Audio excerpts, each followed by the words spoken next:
Po mga boss, tayo ng manok. Kasi kahapon, birthday kasi yung asawa ko. Tapos may lakad naman siya, kaya hindi natin na ipaghanda ng kahit konti.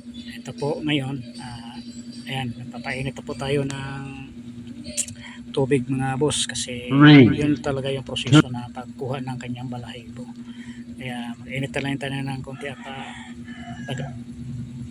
tayo na lang natin na kumukulo ng bagya.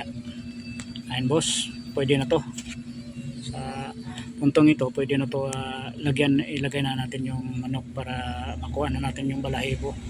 Huwag naman yung masyadong mainit at kumukulo kasi maluluto rin yung balat niya eh. Kaya sa puntong ito, pwede na to. Kaya ilaglag na natin yung mga boss. Ayan, boss, yan po yung proseso niyan. Yung inuuna kong dyan, dapit sa may paa. Kasi mamaya yan ding paa yung hawakan natin pag babaliktarin na natin yung banda sa may ulo. Yan lang po mga boss. Ayan, ayan, madali lang kunin yung balahibo pag ganyang proseso ang gagawin. Ganyan naman talaga yun eh. Ayan po, pasensya na kayo sa ating nagiging binyo mga boss kasi nandito lang po tayo sa likuran ng ating maliit na tindahan. Kaya medyo magulo, maraming kalat na plastic o ano-ano dyan. Ayan, hinahangon na natin yung isa. Okay na yun. Saka ito na namang isa, kasi dalawa kasi ito mga boss eh. Ayan po, naging expert po tayo din ganito yung mga boss kasi nung araw nagtatrabaho tayo bilang isang tagakatay ng manok sa isang palengke yan sa Bohol, sa Luon Bohol. Yan po yung naging trabaho natin, kaya madali lang para sa atin, madali lang pagkatay ng manok at pagkuha ng mga balahibo.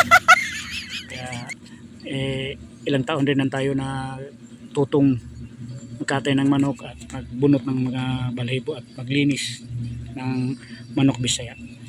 Ayan po, okay na boss, hinahangon muna natin, kaya nagay na muna natin sa lababo para kunin na natin yung balahibo. Ayan boss, ganyan po lang yung pagpuha ng balahibo mga boss. Ayan sobrang lambot na.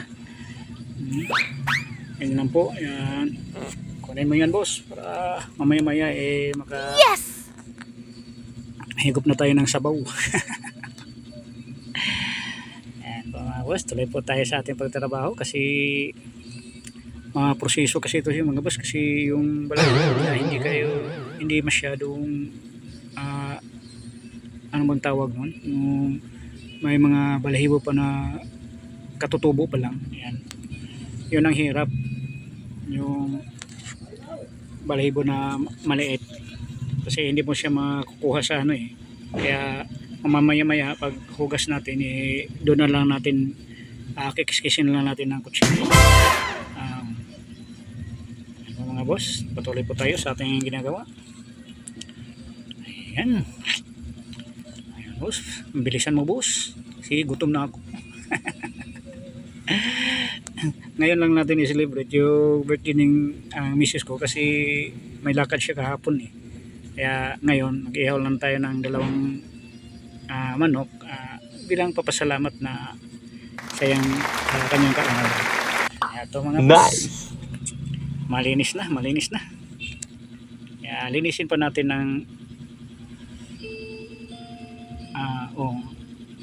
linisin pa. Ayan po mga boss, linisin pa natin kasi mayroon pang mga konti-konting mga balahibo, yung mamaliit na balahibo. Yan po. At luto pala natin ito mga boss, sinabawang manok, tinulang manok kung tawagin sa amin. O sa iba, nilagang manok. Nilagyan po lang natin na wala man tayong papaya, kaya kasi mga papaya nandun, mga hinog na. Kaya binili ko yung lagyan lang natin ng sayote. Saka kasi native chicken itong lutuin natin, kaya yung luto rin natin na para sa kanya native din. Kaya ang gawin lang natin ito yung lemongrass lang at saka tanglad, saka sayote, saka luya. Yun lang po ang gagamitin natin para native din yung pagkalabasan ng ating niluluto. Kahit native na yung pagkaluto, native yung chicken, Sigurado naman tayo na masarap yun. Yung isa na naman, yung kinukuha natin ng yung balahibo yung isa. Yung isa tapos na yung isa. Ayan po boss, automatic. Malinis na.